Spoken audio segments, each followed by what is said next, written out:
Hey everybody, it's Eric Songer here with you, coming to you from Nashville, Tennessee, and welcome to our second ever Second Floor Therapy podcast. It's really great to have you with us, and I am really tired right now. So I'm in Tennessee, and I got here at about 11 this morning. It's Sunday, June. I don't even know what day it is, 24th, something like that. But I played a gig last night till about midnight and got like 4 hours of sleep. And now I'm doing this podcast like at 11:30 p.m. So anyway, if I'm looking a little droopy, that's why. But I'm really excited. Our first podcast we had was awesome, and I got a number of great reactions from that podcast. I was so happy to get some messages from students and some from parents and even a couple teachers, and so that's really cool. And I want to respond to those. I really haven't had a chance to really say much, but I will just really briefly say that I really appreciate all the feedback, and I really want to continue the discussion that we had last week on music education and the importance of music education. So let's continue to do that. And actually, I haven't planned the topic for next week's podcast yet, but it'll be something along the lines of what we were talking about the first week, but something maybe a little bit more specific. So we'll definitely get to that. So if you have any comments about these podcasts, please feel free to email me at songere@district112.org or songer@songerstudio.com, or you can send something to my Twitter, which is at Eric Songer, or you can always text me too if you have my number. So feel free, and I'd love to continue these discussions. So like I said, I'm here in Nashville, Tennessee, and I'm really excited to be here this week. This is the annual Association of Popular Music Education National Conference. And this is the third year I've come to this conference. 2 years ago, it was at Berklee College of Music in Boston, and then last year it was out in Denver, Colorado, and this year it's here at Middle Tennessee State University in outside of Nashville, Tennessee. And this is a wonderful organization, and people gather from not just our country, but all over the world to talk about music education that's outside of the traditional choir band, orchestra, music theory, jazz band, marching band, the things that we do a lot. And I think that it's really important to do all of those things. And I always say that I am not trying to say that we should get rid of those things at all, because those all have a place in our culture and our society, and kids love it. What I want to do is I want to think forward and think about other things that we can be offering to kids, for those kids who are in those programs who want more, and for kids who aren't interested in those programs who can get involved in music education if we offer different things. And so that's going to be where my podcast goes today. I'm actually presenting at this conference on Tuesday, and one of the topics I'm concentrating on this for this year's session at APME is involving these elements of non-traditional music, contemporary music as I call it, in the traditional concert band, concert choir, concert orchestra, ensemble or class. And so I'm going to address that here a little bit, but I'm going to start out, and I'm not going to go as long as my session will be. I'm just going to cover some of the highlights, and believe me, there is so much more to the story. But I'm going to just start by just saying I was a little inspired this week coming down here to Nashville, because I have several friends and former students who live down here, and many who are doing the music thing, and I'm getting a chance to see some of them, which is really cool.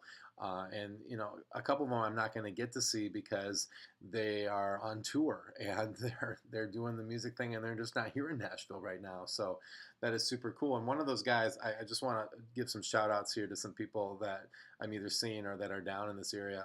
It starts with Elliot Blaufus, and Elliot, I hope you get a chance to see this, because Elliot, I had Elliot one of my first years teaching, I think second, third year teaching back in like 98, 99, 2000, somewhere in there. And Elliot was one of these students that was a wonderful clarinet player and also was playing saxophone in the jazz band. But you could tell there was so much more that he wanted to do beyond what we were doing in the traditional band and jazz band setting. And Elliot was an inspiration to me, because I wanted to do more for him, and I didn't really know the means on how to do that at that time. I was a very young teacher trying to find my way in helping kids out, and what I could do and what I couldn't do. And so Elliot was an inspiration to me, and he is to this day. And last time I saw Elliot was at XL Energy Center in St. Paul, playing with Eric Hutchinson on tour with Kelly Clarkson and Pentatonics, and he just continues to do amazing things. That was a couple years ago, and he continues to now doing some of his own solo stuff, continuing to play with Eric, and doing just amazing stuff. So that was an inspiration. And moving on, then, if you fast forward just about 5 years forward, was when we started the Garage Band program, and I had a really incredible student by the name of Shelby Burgo, who also is down here in the Tennessee area, and I hope Shelby gets to hear this too. Shelby and that whole group that she was in, and I'm not going to start listing off names because I'll probably forget somebody. I hate to do that, but you know who you are. Just the Garage Band program was a risk, and it was new, and they were all guinea pigs, and Shelby was one of those. And I don't know, had we not had the level of talent and work ethic and commitment and passion and willingness to do something new in the students that we had at that time, I don't know if we'd still be doing it at this time, to be completely honest with you. But Shelby was one of those kids that bought in and wanted to make it happen, and made it happen at a very high level, even in our first couple years of doing the band. So that was really special. And then just fast forward a couple more years down the road, there was another really special student by the name of Katie Engler. And Katie not only was a great piano player in our band, but also a singer. And beyond that, she was like our first babysitter for our own son, and we became good friends with her family. And my wife taught her piano lessons at a very young age, and Katie was a very special student in our lives, and really helped us again forward that Garage Band program to a new level. And right around that same time, another very special student who's down here in the Nashville area as well, McKenna Risch, was in the band. And McKenna had a huge passion for music, and now she's doing it down here at Belmont in Nashville, and doing incredible things with her music career. And these students, Elliot and Shelby and McKenna and Katie, and all these students from those eras, were a huge inspiration to us, and helped convince us that this is what we need to be doing. This is reaching students. And one thing that brings a tear to me to this day is when McKenna spoke at her graduation, and mentioned us, and how important that was to her. And very rarely does a high school student speaking at graduation mention anything pre-ninth grade. And I think that was really special that McKenna made that comment. And I think Garage Band has rubbed off on many students, as well as our other after-school activities that are non-traditional, quote unquote. So I wanted to just start with that by just thanking those students from way back. And I'm really excited to get to see a couple of them down here in Nashville here these next couple days. So this whole thing about teaching things outside of the traditional all started back in 2003. And some of you know this story. There was a movie by the name of School of Rock, and it was about this guy played by Jet Black, who was a rocker and living with a roommate who was a substitute teacher. And one day he took a phone call who was supposed to be for his roommate for a long-term job, and he pretended to be his roommate and took the job, where he was teaching a group of, I believe, fifth graders, and for a few weeks, and he had no idea what he was going to do. So what he did is he turned his fifth grade class into a rock band. And so it kind of goes from there. And, people left this movie and they're like, wow, that was super cute. What a neat movie. And my wife Heidi and me left the movie, and we looked at each other and we said, what would this look like if we did this? And literally, things moved very fast. We called community education, and they said, yeah, definitely, we're going to support that, and we'll put it in the program and see if we get some people to sign up. And I think Heidi and I expected to have a handful of kids there who wanted to be in a rock band, and we ended up, I believe, with over 20 kids, and it was insane. We didn't have the space, we didn't have the gear, we didn't have the staffing for it, and so we had to move very fast to find instruments, to find room, to find somebody else to come in to help us. And but I think the thing we took away from that first School of Rock class, we called it School of Rock, was that this struck a nerve. And some of those kids were in our band and choir and orchestra programs, but probably about 50% of them were not. And there were kids who were like, "Who? We don't even know who these kids are." And these were kids who played guitar, drum set, or piano, or just wanted to learn one of those instruments, and they were not in a music class.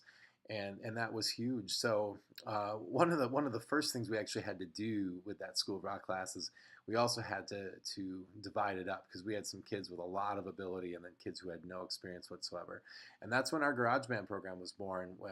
School of Rock remained our kind of intro survey class, so to speak, where it was for kids who had no experience playing rock instruments, or maybe they did have experience playing something like piano, but they wanted to try bass guitar or whatever. So that's our intro class. And then Garage Band was born, and that became our audition group for kids that wanted to have a performance experience. And our first Garage Band formed in 2004. And one of the great stories from that is that we had a concert scheduled. I believe the date was December 7th, 2004.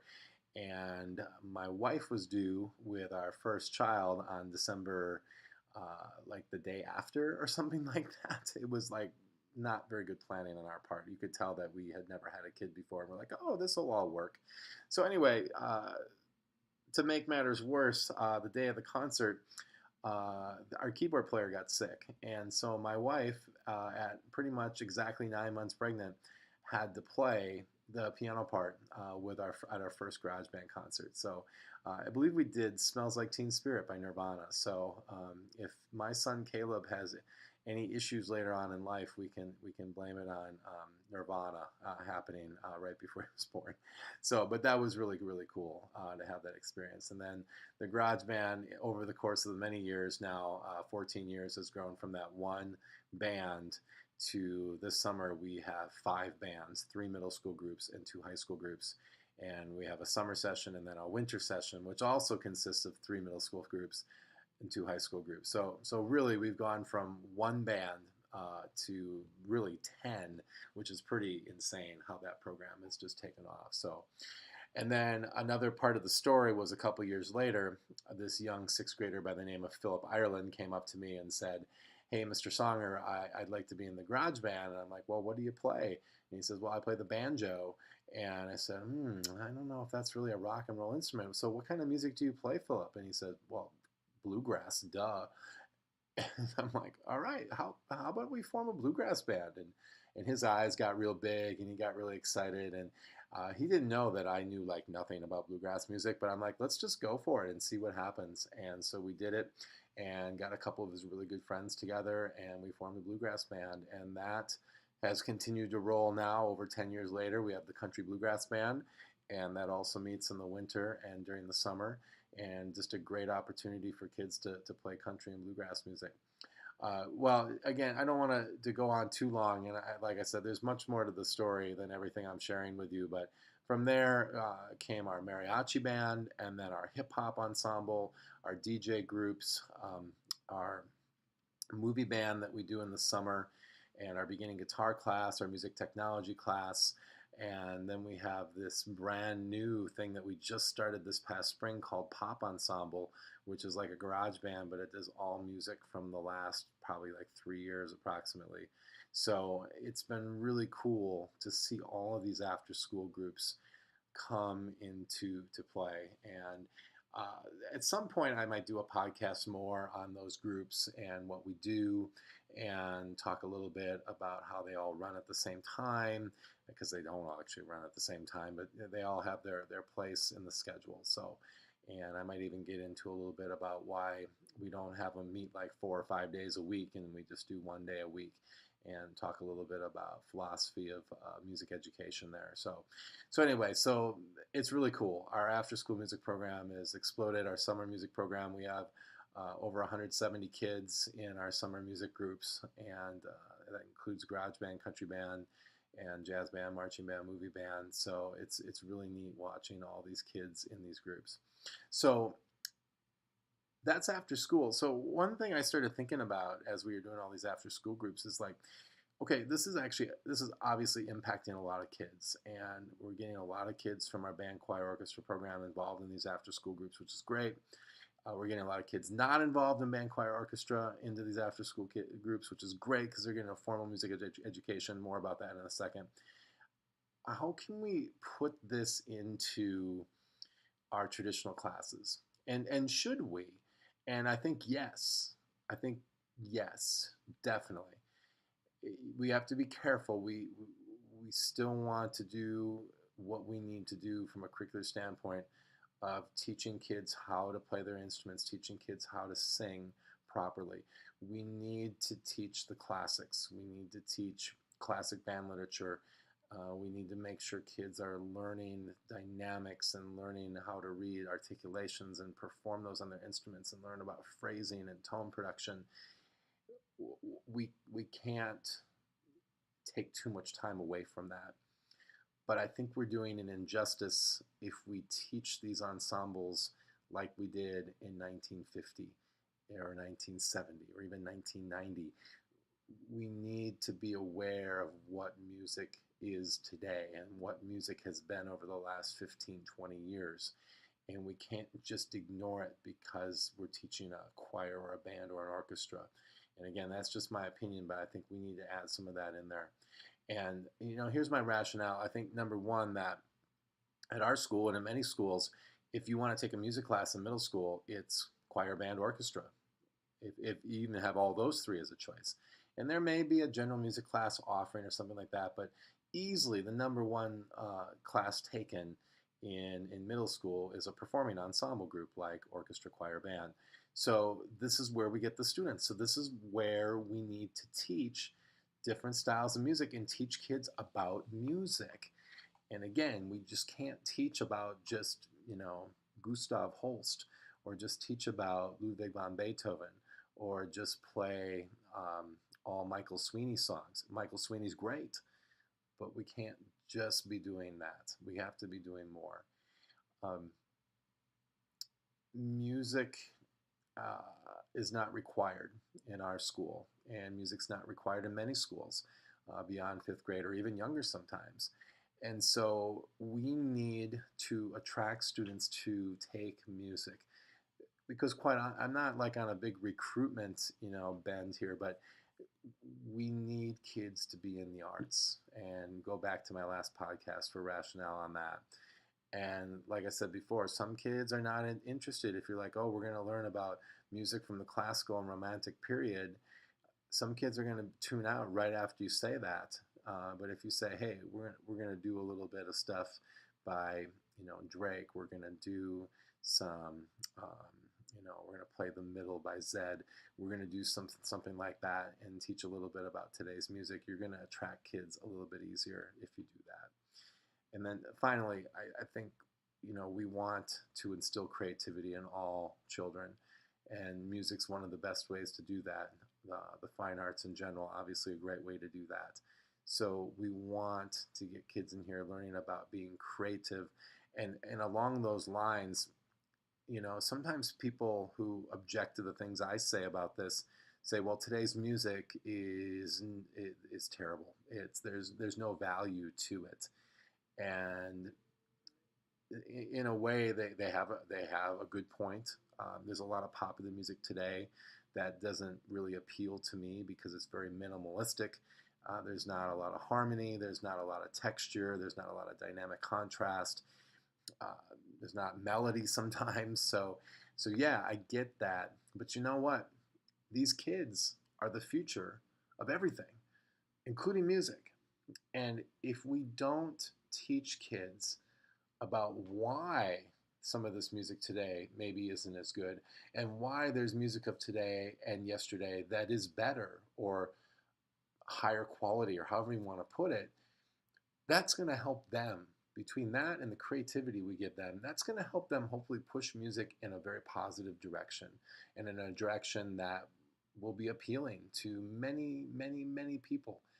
And they are the future. So we need to teach them as much as we can. We can't just say we're going to teach you the music of the Romantic period and that's it. We have to teach them about as much as we can from medieval up until music that came out 1 minute ago. We need to be teaching that. So, how do we do that? This is the part that I need to breeze by on a little bit. And if you want some more detail on this, I probably will do a future podcast on some of this stuff too. But some of the things that we do is we spend time in class talking about history of music. So, like in the 6th grade, we talk about the general eras of music, like Renaissance, Baroque, Classical, Romantic, 20th century art music. And then in 7th grade, I do a lot of Americana. So we talk about early American music, folk songs. We talk about vaudeville, uh, the jazz era. We talk about Broadway and motion picture music. And then in 8th grade, we kind of go through the different decades of the rock era. So we'll talk about 50s rock and roll and 60s rock and Motown and 70s, the disco and the arena rock and the early 70s folk music that they had, and then all the 80s pop and the 90s grunge and hip hop, and then we get into this century. So we listen and we analyze and we talk about the development of the music, and we listen a lot. In fact, there's a period during the year in the winter where we just take time and listen. And I have the kids share. Sometimes we get on the Chromebooks and write down thoughts, and it's critical listening. So it's not just like, hey, listen to this song, tell me what you think, but it'll be something like, hey, I really want you to listen to what the drums are doing on this song. Let's talk about the drum beat. Hey, let's talk about the chord progression on this song. Let's talk about the lyrical content in this song. And it's really cool, those guided questions and what the kids will come up with. So I do a lot with writing music and arranging music for kids, whether it's arranging pop songs or movie themes, or maybe even writing some original music and letting the kids have some choice in that too. So like our 6th graders, for example, will choose music that I will arrange for them and they'll perform on their final concert. And that sometimes will involve drum set, bass, and guitar or keyboard, along with the traditional band instruments. And what else? What else? Sometimes students will work on their own projects. I think back about 4 years, Emma Nelson and Ty Hines were doing some really cool projects, making their own songs or arrangements and making music videos or having the band or orchestra perform them. Just this past year, we had a songwriting group, Matea Foss and Kendall Curtis and VJ Sumner and Nama Palacios wrote a song, and they posted it where people can buy it, with the proceeds going to help hurricane relief in Houston and Florida and Puerto Rico. And I had another duet, Ellie Mueller and Kendall Larson, that really got into writing their own music. So that was super sweet, watching them do that and just going about their own projects. I do themed concerts. We've done Back to the Future concert, Ghostbusters concert. I guess it was more a Halloween themed concert. Did a golf themed concert when the Ryder Cup was here. The 7th graders always do a patriotic concert. So that's fun, and I can incorporate some pretty fun things into that. And what else? Oh, the band lessons that I did this year, with having 3 different options. We can do the traditional band lessons where you meet by instrument, but we could also do, the second thing was to do bonus lessons, where instead of taking lessons on your band instrument, you took drum set lessons or guitar or bass guitar or jazz piano or songwriting or improvisation, or what else did we do? Production, theory slash listening. So these were all options that kids could do instead of their traditional lessons. And that was super sweet, watching these kids take on something that they really had a passion for or wanted to learn about. And then the other option was ensemble lessons, where kids would sign up with kids of their choice. Usually they pick some of their good friends. And sometimes I would help pick the group so I could form like a flute quartet or a brass quintet. And other times I'm just saying, hey, just go for it. Just choose who you want. And I might get, some groups, like one group I had like 4 saxophones, 2 trumpets, 2 trombones, a guitar, keyboard, and drum set. So interesting combination. Another group I had 2 flutes, 2 clarinets, 2 saxes, and drum set. So, and then I just write the music for them. Or sometimes I pick some stuff if there's stuff out there for those instrumentated groups. And they would perform. And I think the thing with all those groups is that you might be like, how do you teach everyone dynamics or articulations or tone production when you have all these different things going on? Well, since I'm writing the music, or with the bonus lessons, it's just, you're just basically in most cases learning a new instrument, and you're learning all those concepts anyway. You can make sure you cover the concepts you need to cover, and so it's a little extra work, but I think it's really cool, and the kids are really getting to focus on something that they really want to do. And with those ensemble lessons, it's really cool too, because they do additional performances as part of their commitment to doing those lesson groups. So they're getting even more time working up music and performing it in front of audiences, which is always a great thing. And then the last thing I'll say is I love to bring in guests, and I love to do remote opportunities. So for example, this past year we had Charles Lazarus, trumpet player from Minnesota Orchestra, come out, which would be more of a very traditional style guest. But then I also brought out Agape, who's a rapper, and I brought out DJ Freddie Fresh, who's a DJ. And so these people come out and do these sessions for kids, and it opens their eyes to, like, how cool is this stuff? This is really neat. Our pop ensemble kids got to go down to see Matt Patrick's recording studio called The Library in downtown Minneapolis. And it's a really incredible recording studio, and the kids got a chance to see how a studio works and even got a chance to record a little bit. So what a wonderful opportunity for these kids, real life. Think about today's music is being recorded in studios all the time, home studios, on computers. I have kids in these production classes, production bonus lessons, that are doing music in little mini recording studio atmospheres in our band room, which is so awesome.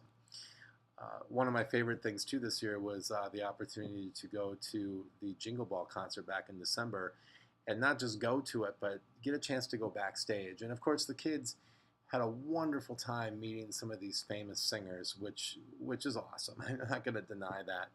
But to also just see how a production like that, of that magnitude, all comes together, all of the instruments and the rotating stage and the TV monitors and all the people running all of the technical aspects of that concert. It's so cool to see all that in motion and to actually be back there while the concert is going on and watching everyone move to get things where they need to go. Super, super cool. So these are the kind of things that, quite honestly, I can't imagine not doing anymore now that I'm doing, because these kids absolutely are getting an amazing experience. And so that's kind of, I guess, why I do what I do with the non-traditional music education, and trying to tie it in to what else that we've been doing for years that is tried and true and it works. Sometimes people will say, well, hey, just because we've been doing it for over 100 years doesn't make it wrong. In fact, maybe it's why we keep doing it, because it's right. And you know what? You're right. A lot of the things we do are right. I am never, ever in my teaching career, as long as I'm directing bands, I am never, ever going to go away from choosing quality wind band literature for middle school students to play, because I love that stuff. But you know what? I'm also going to add in some things that I just talked about, because I think that stuff is also important too. And it needs to be balanced. And where that balance is, we can talk about that another time. But there's got to be a little bit of everything, I think, when we're teaching music classes. So, all right. So there you go. This has been really, really fun. I am really enjoying doing these podcasts, and I'm hoping that you're enjoying listening to them. I am looking forward to, oh, there goes my theme music again. Okay, sorry. I got to work that out better. I'm sorry. But anyway, thank you so much for watching. My Twitter site, again, is @EricSonger. You can also send me an email at songer@songerstudio.com. And I look forward to talking to you again next week on another great topic. And again, I'm coming to you from Nashville, Tennessee, where I'll be speaking later this week. So have a great night, everybody, and thanks for watching.